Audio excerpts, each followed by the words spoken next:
How to turn on safe mode on Android.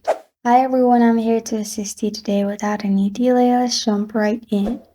First, open your phone. Hold on to your power button on your phone. After you hold on to your power button, you'll find screen like this. Now you'll find power off button. Simply hold on to the power off button. After you hold on to it, it will directly show you this kind of page.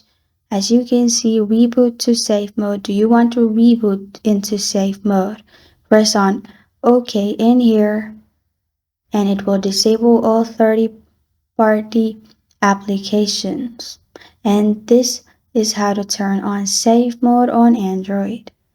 Thank you for joining me today. If this video helps you out, please leave a like and subscribe for more. Got a question or want to suggest a topic? Comment below. Thank you for watching.